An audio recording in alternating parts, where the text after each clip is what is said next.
একবারও নিজের কথা ভাবেননি? যে সুনাম আপনার পাওয়ার কথা সেটা রাধা পেয়েছে। এই পপুলারিটি, সাকসেস সবকিছু আপনার প্রাপ্য শ্যামা। সবসময় নিজের বাড়ির কথা ভাবলেন, একবারও নিজের কথা ভাবলেন না। সেটা আপনার কাছে সবচেয়ে প্রিয়, সবচেয়ে দামি আপনার গান, সেটাই সবার কাছে লুকিয়ে গেলেন। শ্যামা,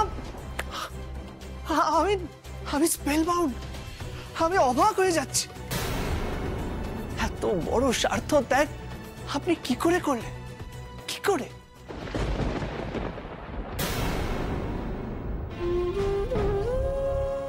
আপনার এই একটা মিথ্যে কথা কতগুলো মানুষের জীবন বাঁচিয়ে দিয়েছে শ্যামা।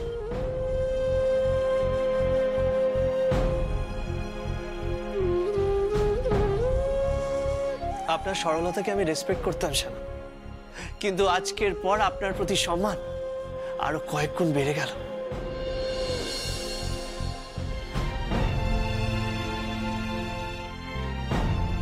এরপরও যদি আমি আপনাকে ক্ষমা না করতে পারি তাহলে আমি অন্যায় করব শ্যামা। মানুষ হিসেবে নিজেকে ক্ষমা করতে পারবো না।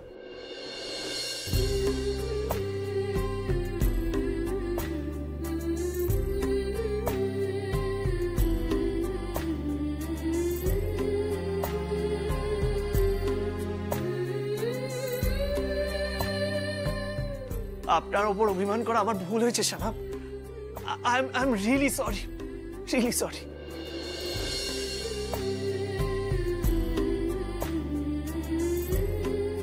ভাগ্যিস বাবা আমাকে জোর করলো, নাহলে তো আমি সত্যিটা জানতেই পারতাম না। আপনাকে অপরাধী মনে করতাম আর না জানি কি করে ফেলতাম আমি। সত্যের চেহারা যে সবসময় একরকম হয় না, সেটা আজ বাবা আমাকে চোখে আঙুল দিয়ে বুঝিয়ে দিল। না হলে যে আমি মস্ত বড় ভুল করে ফেলতাম শ্যামা।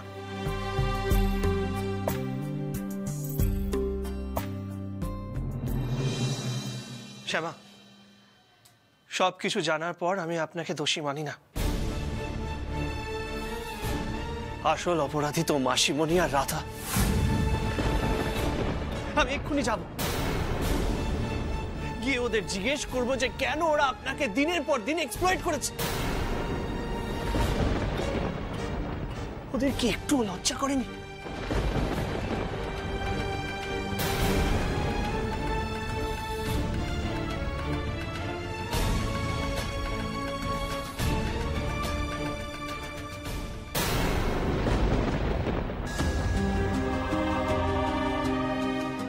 বাইরে থেকে আমি সবটা শুনেছি নিখিল। আমি জানতাম সত্যিটা জানার পরে তুই ছোট বৌমাকে ক্ষমা করে দিবি। তুই বুঝতে পারবি ও কতটা আত্মত্যাগ করেছে।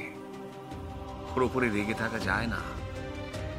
আজ সব খ্যাতি, পরিচিতি সব তো ছোট বৌমারই পাওয়ার কথা ছিল, রাধারানীর নয়। আর রাধারানীর পরিচয় নয়, শ্যামার এবার নিজের পরিচয় সবার সামনে আসার সময় হয়ে গেছে বাবা। ঠিক বলেছিস, আমিও এটাই চাইছিলাম। আর সেই জন্যই রুক্মিণীকে বলেছিলাম যে গলা খারাপের কারণ দেখিয়ে রাধাকে গানের জগৎ থেকে অনেক দূরে সরিয়ে দিতে।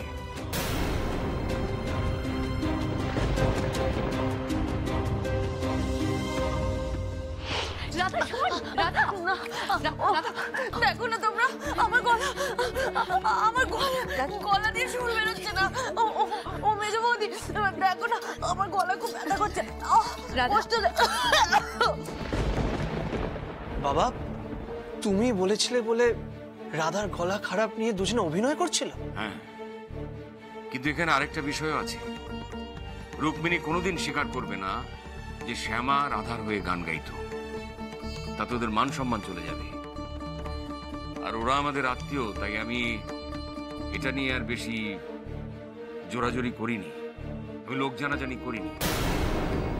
কিন্তু এখন আমাদের ভাবতে হবে যে ছোট বৌমাকে কিভাবে এই গানের জগতে প্রতিষ্ঠা দেওয়া যায়, কিভাবে ওর প্রতিভাকে সবার সামনে আনা যায়।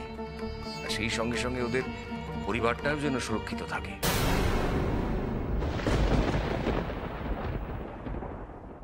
শ্যামার পরিবারকে রক্ষা করার দায়িত্ব আমার বাবা, আর আমার দৃঢ় বিশ্বাস একদিন উনি বড় শিল্পী হবেন। আমি কোনোদিন ভাবতে পারিনি ছোট কথা যে আপনারা আমাকে এভাবে ক্ষমা করে দেবেন। আপনারা অনেক বড় মনের মানুষ, অনেক বড় মন। আমি হয়তো আগের জন্ম অনেক পুণ্য করেছিলাম, আর সেই জন্যই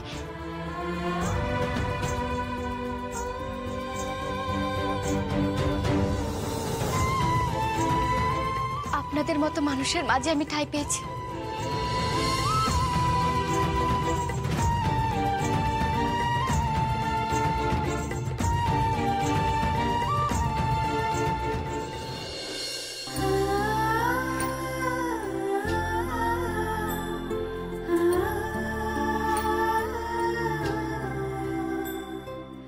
ছোট বৌমা, এবার কিন্তু তোমার মাথা তুলে দাঁড়ানোর সময়।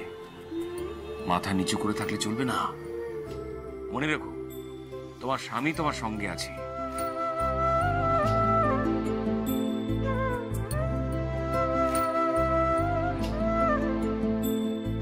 আর তোমার এই বাবার আশীর্বাদ সব সময় তোমার সঙ্গে আছে। বাবা, বাবা বলছিলাম, আমার মনে হয় আমাদের সবাইকে জানিয়ে দেওয়া উচিত যে শ্যামা গান গাইতে পারে। সবাই জেনে গেলে এটা শ্যামার জন্যই ভালো হবে। আমরা শ্যামাকে গান নিয়ে পড়াশোনা করাতে পারবো, উনি রোজ রেওয়াজ করতে পারবেন। আর বাবা, আমার ধারণা কৃষ্ণের সামনে গান গাইতে পারলে তাহলে আরো তাড়াতাড়ি সুস্থ হতে পারবে।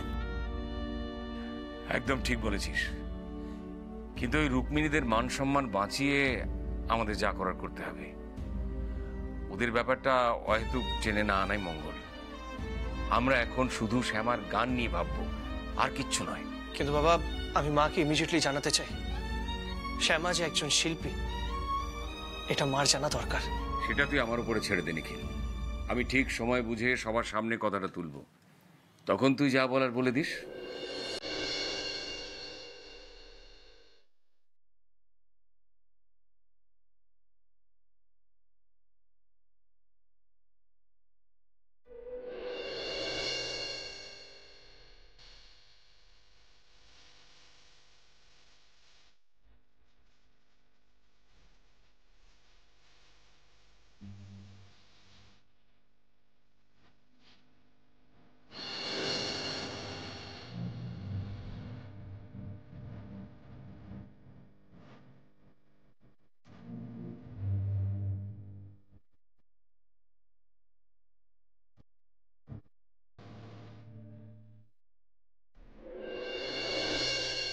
আপনার বাড়ি যার কাছে বন্দুক থাকুক না কেন, আমি থাকতে কারোর এত ক্ষমতা নেই আপনার বাড়ির লোককে ঘর ছাড়া করবে। আমি কথা দিচ্ছি, আর নিজেকে কখনো একা মনে করবেন না। বধূ কি আর বলিব আমি, বধূ কি আর বলিব আমি, জীবনে মরণে জনমে জনমে, জীবনে মরণে জনমে জনমে, প্রাণনাথ হয়ো তুমি, কি আর বলিব আমি, বধূ কি আর বলিব আমি।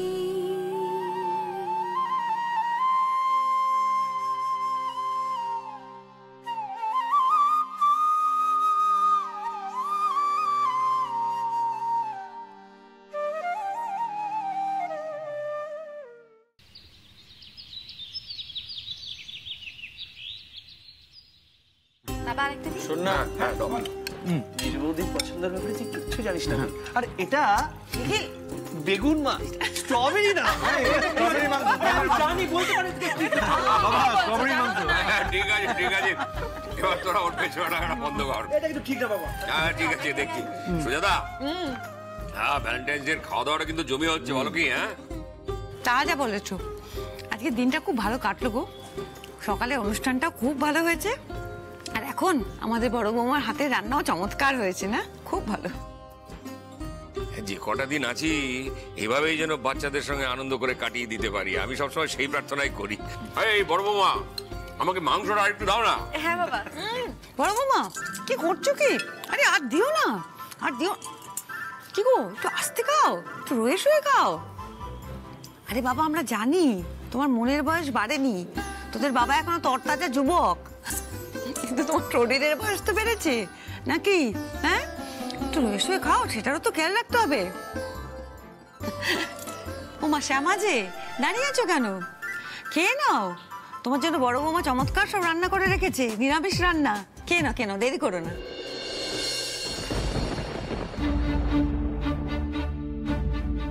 আচ্ছা মেজ বৌমা, তোমার বন্ধু মানে তিতির কিরকম পড়াশোনা করাচ্ছে ছোট বৌমাকে?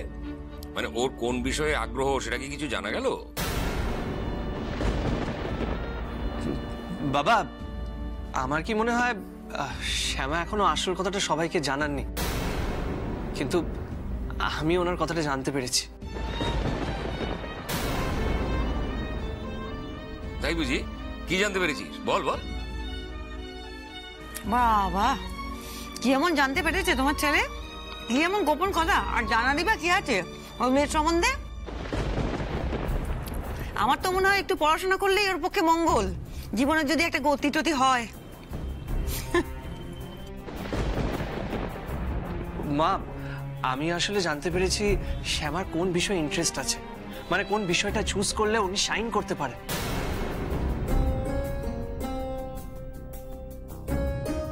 তাই মেজ বৌদি, আমার মনে হয় তিতিরকে আর দায়িত্ব না দিয়ে ওনার পড়াশোনার দায়িত্ব আমি নেব।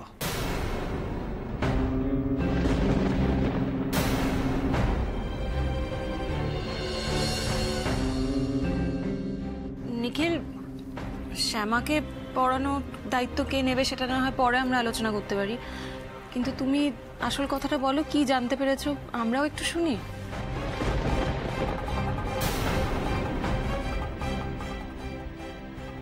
আসলে উনি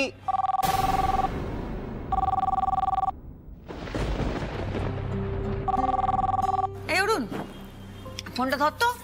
আমার মনে হয় দাদামশাই ফোন করেছেন, উনি একটু আগে বলছিলেন আমার সঙ্গে কি জরুরি কথা আছে। ধর ধর, ফোন ধর, আমি হাতটা ধুয়ে আসছি। হ্যালো, হ্যাঁ দাদামশাই। হ্যাঁ মা, আসছে, এক্ষুনি আসছে। মা, হ্যাঁ দে দে দে, বল, দেখি দেখি। হ্যাঁ দাদামশাই, হ্যাঁ বলুন বলুন, কি কি জরুরি কথা? দাদামশাই, দাদামশাই কি হলো? আপনার গলাটা অমন শোনাচ্ছে কেন? দাদামশাই কিছু বলুন না, কি হয়েছে আপনার? আমার কিন্তু এবার চিন্তা হচ্ছে। ও দাদামশাই, আপনার শরীর ভালো আছে তো?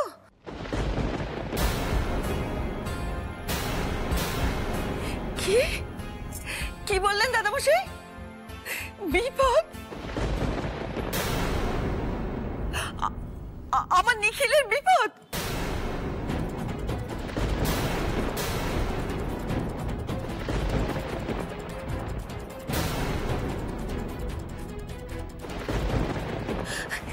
দাদামশাই কি বললেন আপনি? বিপদ আমার নিখিলের?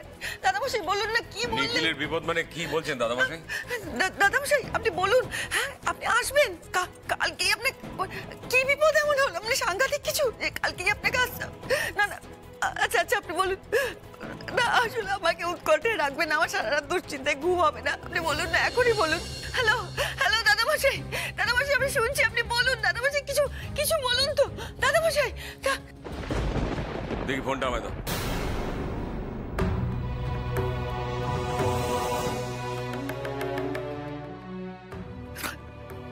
ফোনটা কেটে গেল তো।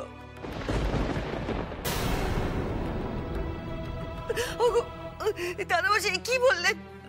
আমার নিখিলের বিপদ? আমার নিখিলের বিপদ কেন বললেন? কেন বললেন এই কথা দাদামশাই? কেন বললেন? কিন্তু কি বিপদ সেটা তো বললেন না।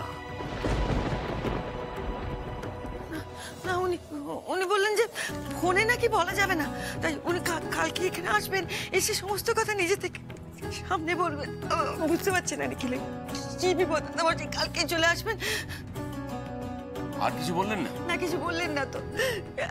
আমি বুঝতেই পারছি না এত রাগ ঢাক করে কি আছে, কি এমন কথা যে ফোনে বলা যাবে না। উনি আমাকে এরকম উৎকণ্ঠায় কেন রাখছেন? একই ছেলেটাকে নিয়ে আমার দুশ্চিন্তার শেষ নেই। ছোটবেলায় সেই ঘটনার পর থেকে আমার ছেলেটা অন্ধকার দেখলে ভয় পেয়ে যায়, আর ভয় পেয়ে পেয়ে ছেলেটার শরীর খারাপ হয়ে যায়। আমি কি করে বলো তো? কেন জানা বসে কি বিপদ।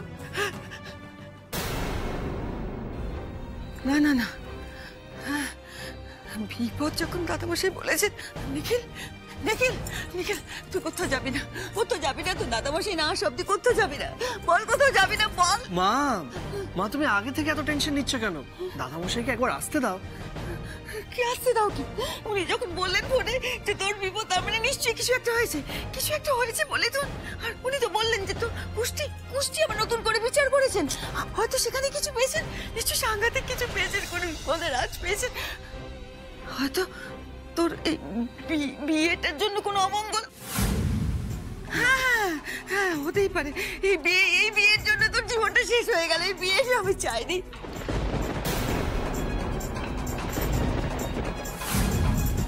আমি জানতাম যার তার সঙ্গে বিয়ে হলে আমার নিখিল কিছুতেই সুখী হতে পারে না।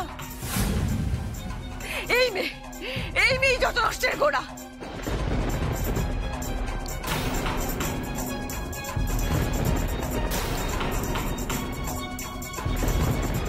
আমি জানি তোমার সবাই মিলে নিও, এই বিয়ে নিয়ে কিছু হয়েছে, কিছু একটা হয়েছে।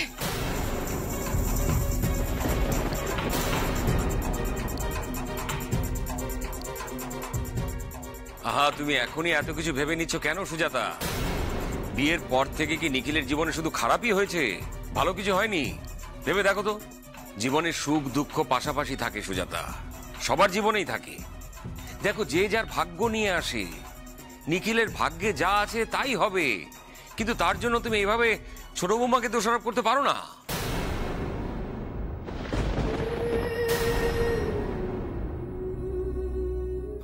মা, বাবা ঠিকই বলছে। আমার কুষ্টিতে কি লেখা আছে আমি জানি না, কিন্তু আমার ভাগ্যে যা আছে শেষ অবধি তাই হবে। না না না না, এই সম্পর্কে বিয়েটাই যত নষ্টের গোড়া।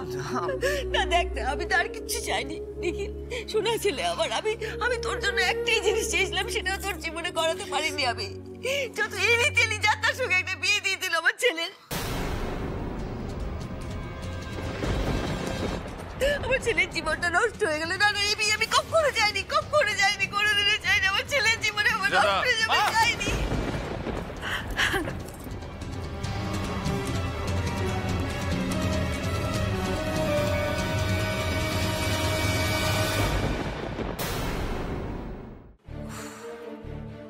জাগে, অনেক রাত হয়েছে, সবাই যাও, হাত মুখ ধুয়ে শুয়ে পড়ো। সারাদিন অনেক দৌড়ঝাঁপ গেছে, সবাই টায়ার্ড। দেখা যাক, দাদা বসাই আসুন, তারপরে কিছু একটা করা যাবে। বড় বৌমা, দেখো ছোট বৌমা আর এইসব কথা শুনে না খেয়ে যেন শুয়ে না পড়ে। ও একটু একটু করে সুস্থ হয়ে উঠছে, এখন ওর খাওয়া দাওয়াটা ভালো করে করা দরকার।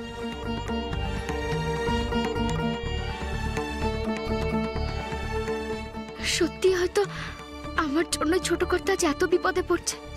বলো না কৃষ্ণ, আমি কি অন্যায় করেছি বলো? যার সাজা তুমি আমায় এভাবে দিচ্ছ, তুমি আমার সাজা আমাকে দাও।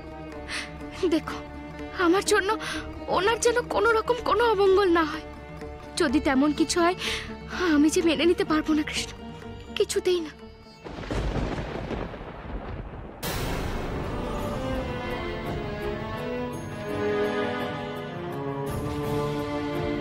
চলো শ্যামা, এসো।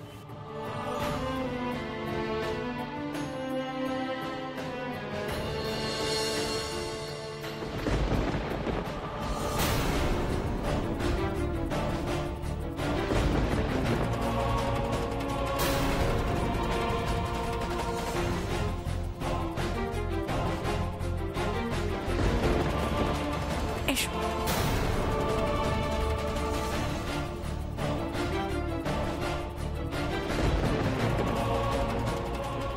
নিখিল, তুই টেনশন করিস না, আমি জানি তোর খারাপ লেগেছে, মা শ্যামাকে অমনভাবে বললো, তাই জন্য।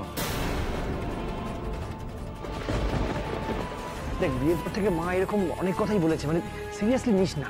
দাদামশাই আসুক না, দাদামশাই এসে সব বলুক, তারপর সব ঠিক হয়ে যাবে, দেখিস। নিখিল, আমার কথা শোন, এখন আর কথা বাড়িয়ে লাভ নেই। এখন চল, হাতটা ধুয়ে শুয়ে পড়ি, রাত হয়েছে অনেক। হ্যাঁ হ্যাঁ, চল চল প্লিজ আয় আয়। হঠাৎ করে এতদিন বাদে কি হলো? দাদামশাই কাল এসে এমন কি বলবেন? আর নিখিল নিখিল শ্যামাকে নিয়ে যেটা বলতে চাইছিল সেটাও তো মাঝপথে আটকে গেল। কি কি যেন বললো নিখিল? শ্যামা কি করলে জীবনে দাঁড়াতে পারবে সেটাও জানে, কিন্তু আমাদের যে সে আসল কথাটা জানাই হলো না।